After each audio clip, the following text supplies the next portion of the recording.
Bonjour belle âme, bienvenue dans ce podcast qui se veut très spontané et relié au cœur, dans lequel je vais te raconter mon histoire flamme jumelle, mais aussi ce que je vis dans ma vie de FJ. Dans cet espace, je vais également te partager les sujets qui font sens pour moi et qui me tiennent à cœur en lien avec bien sûr les flammes jumelles, mais aussi la reconnexion à soi.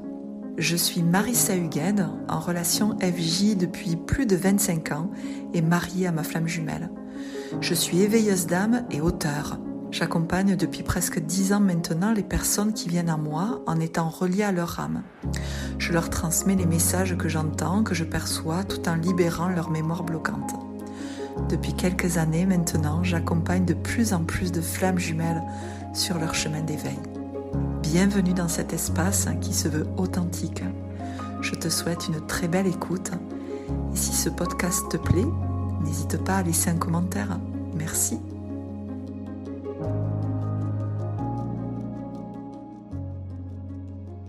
Bonjour belle âme, j'espère que tu vas bien. Je reviens à toi dans ce nouvel épisode pour te parler d'un sujet qui, je crois, touche toutes les flammes jumelles. La solitude. Je crois que dans ce parcours, je vais pas dire qu'il n'y a pas pire, parce qu'il y a quand même les blessures, mais ce sentiment de solitude est une conséquence douloureuse de ce chemin, et j'ai envie de t'expliquer que c'est normal que tu la vis, et que c'est finalement peut-être quelque chose de plutôt positif, même si, je te l'avoue, au début, on le voit pas du tout comme ça.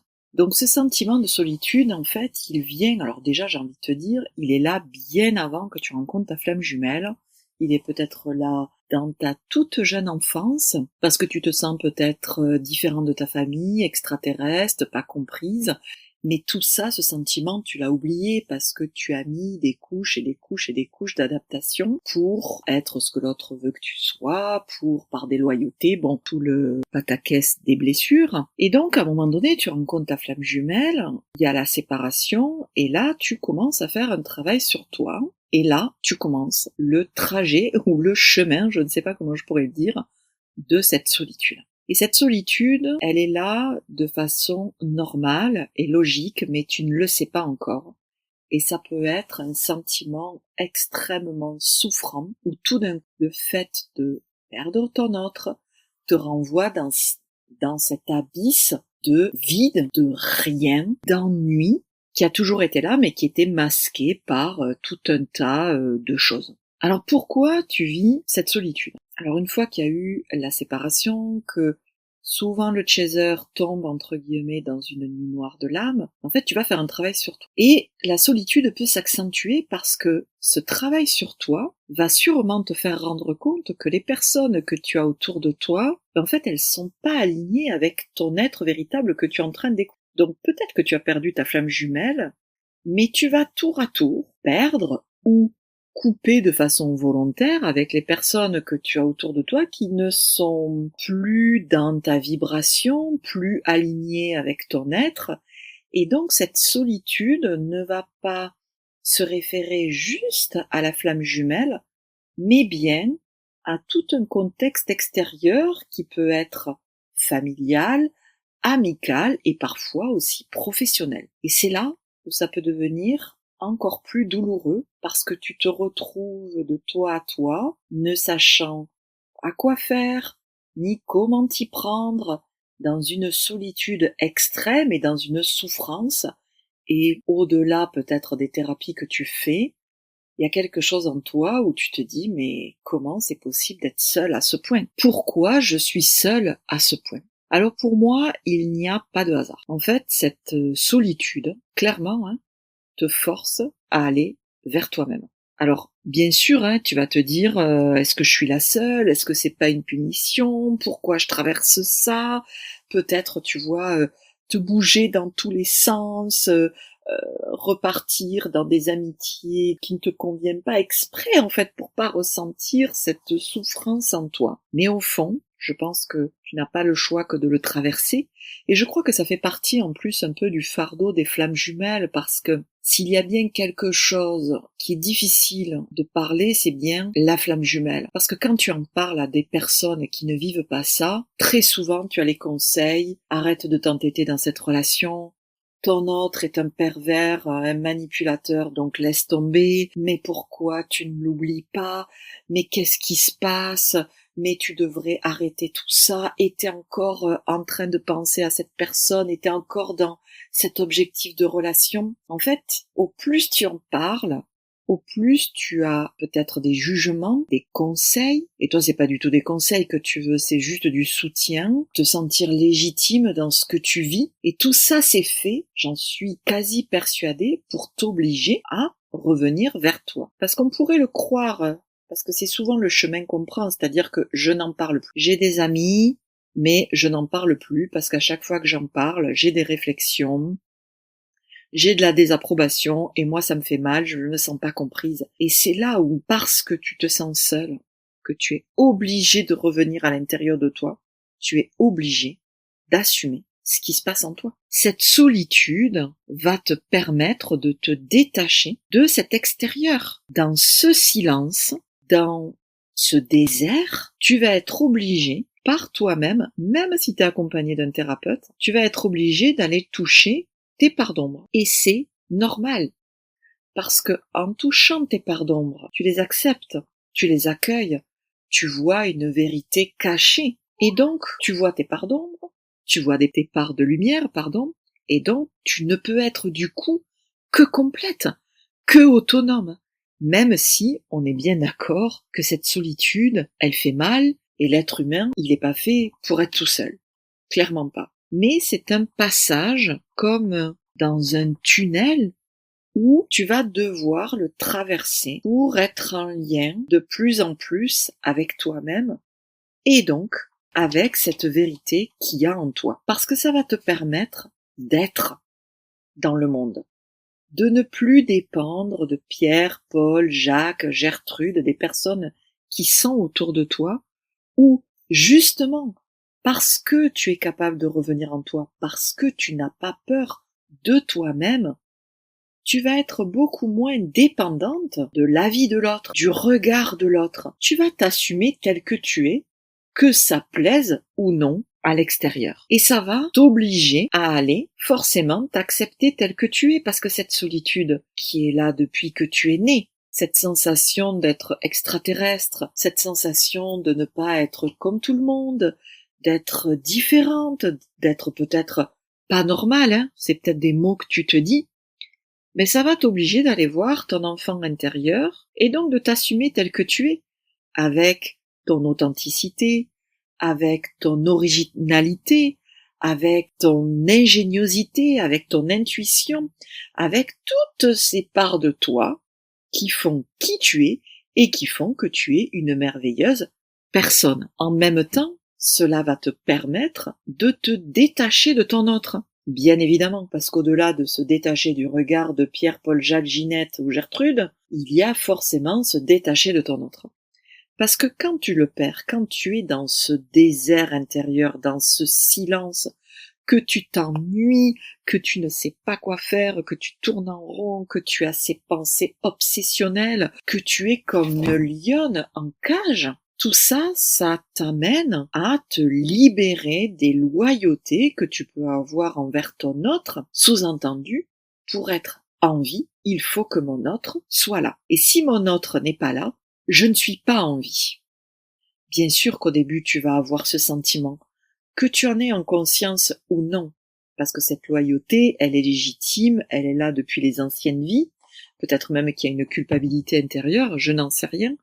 En tout cas, ça va te permettre d'apprendre à vivre sans ton autre, par toi-même. C'est-à-dire te sentir capable, te sentir ta valeur, sentir ta confiance dans le fait que tu peux vivre ta vie en étant heureuse, heureux, sans ta flamme jumelle. Ton bonheur ne dépend pas de ton autre. Alors il est vrai que ça n'est pas facile. Ça n'est pas facile C'est pénible, en fait, parfois, de ne pas avoir la possibilité de parler de ce qui nous traverse, de ce qui nous tracasse, parce qu'on se sent, et quand je dis on, bien évidemment, je suis aussi dans cette situation. Je crois que personnellement, je n'ai jamais été aussi seule, alors qu'il y a quand même ma flamme jumelle à mes côtés, hein, mais il y a un sentiment de solitude lié à des amitiés, lié à de la famille, comme si c'était fait exprès. Et moi, je le prends vraiment comme ça. Les journées où, entre guillemets, je ne parle à personne, hormis dans mon pro ou à mes enfants, ça m'oblige à rentrer en moi-même. Alors ça peut être difficile parce que du coup, cette solitude, elle peut renvoyer à des pensées incessantes, un mal-être profond. Et c'est là que tu as besoin d'apprendre à revenir vers toi. Cohérence cardiaque, écriture, exercice sur le nerf vague, les coussins câlins, prendre un coussin, tu vas te balancer, tu vas faire des mouvements intuitifs, du body shaking, tu vas faire de la respiration comme du breathwork, tu vas faire des massages. Je dis pas avec l'autre, je dis de toi à toi. Parce que tout ça, ça t'oblige à apprendre à t'accueillir par toi-même pour arriver à une autonomie physique et donc émotionnelle. Ça veut pas dire que tu vas être seule toute ta vie, qui est ta flamme jumelle ou pas à tes côtés, parce que la flamme jumelle ne fait pas tout. Ça ne remplace pas la famille, ça ne remplace pas les amis, mais si tu n'as pas ta flamme jumelle à tes côtés, ça ne veut pas dire que tu vas vivre comme une ermite et que tu n'auras personne. Je crois que c'est un temps, un passage obligé. D'ailleurs, il n'y a pas que les flammes jumelles qui traversent ce désert, si je puis le dire ainsi. C'est toutes les personnes qui font un travail sur eux. Mais il est vrai que le lien à la flamme jumelle est un peu particulier parce que ça renvoie à des souffrances extrêmement profondes. Et je suis pas du tout en train de dire que les personnes qui ne sont pas flammes jumelles ne traversent pas des souffrances profondes. Ou en tout cas, de toute façon, d'un point de vue karmique, si tu dois avoir en face de toi des personnes qui, lorsque tu parles de ta vérité, ça les dérange, il y a de fortes chances que tu aies du rejet, que tu aies des critiques, et c'est là qu'il ne faut pas te couper de ta vérité, sous prétexte que tu es seul, et que tu rechercherais peut-être des amis, un couple hors flamme jumelle. C'est là où cette solitude, pour moi, est un cadeau, même si on la voit pas comme un cadeau, attention, hein.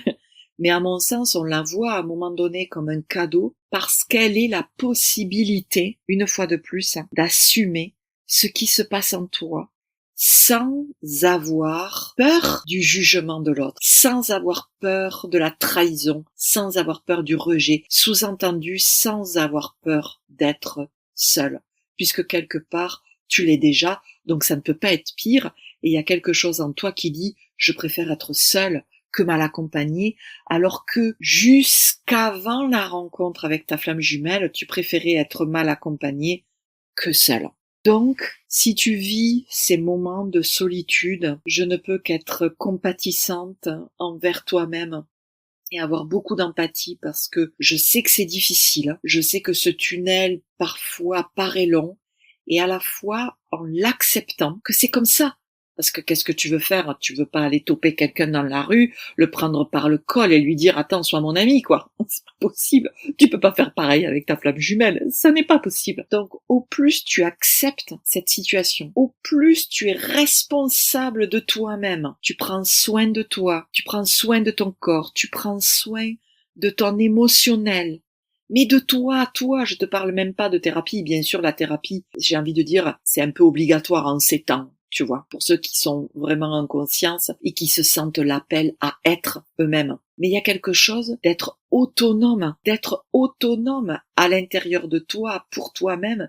Et c'est là où tu prends ta responsabilité. Ok, je me rends compte que seul, je suis capable de faire ça. Et tu vas voir que ça va révéler des forces insoupçonnées, des forces que tu avais mises de côté pour pouvoir correspondre à ce que l'autre attendait de toi et ce que toi tu voulais être pour l'autre. C'est là où tu changes, c'est là où tu découvres ton être, où tu découvres ton faire. Donc j'ai envie de dire, c'est merveilleux, même si on s'en passerait bien, hein, clairement, de cette solitude. Mais quelque part, il n'y a pas le choix, à mon sens, en tout cas moi c'est ce que je me dis, de le voir de façon positive, entre guillemets, de prendre son mal en patience, d'accepter, et puis de continuer son chemin vers soi-même et de se rendre compte aussi que parce que tu vis cette solitude, tu n'es plus dans la fuite de qui tu es. Tu n'es plus dans la fuite de ces souffrances que tu as mises de côté. Donc, tu révèles ton être à toi-même. J'ai envie de dire, du coup, tu peux accoucher de toi-même. Et c'est ça qui est beau. Donc, j'espère que cet épisode mettra un peu de baume au cœur si tu vis cette situation de solitude qui certes n'est pas facile dans la réalité incarnée. Et oui, c'est un cadeau. Et en tout cas, personnellement, je préfère le voir comme ça plutôt que me lamenter sur mon sort parce que de toute façon, en quelque sorte, je n'y peux rien. Et il y a aussi ce côté, est-ce que tu sens que cette solitude elle est nécessaire ou est-ce que c'est toi qui fuis l'extérieur parce que tu as peur d'être? Il y a aussi ce côté-là où quand on fait un travail sur soi, on va avoir tendance un petit peu parfois à se mettre en retrait de peur de se montrer tel qu'on est. Mais si tu es sur ce chemin-là, tu vas vite te rendre compte que à un moment donné, tu as besoin d'être toi-même avec l'autre.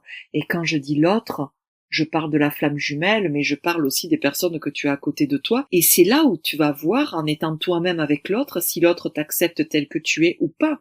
S'il t'accepte pas tel que tu es, next, tu t'en vas, tu continues ton chemin. Mais si cette personne t'accepte tel que tu es, c'est là que tu peux commencer à avoir des relations saines et de belles relations. Et tout ça, ça aura été finalement grâce à cette période pas facile, de solitude, mais qui quelque part est nécessaire.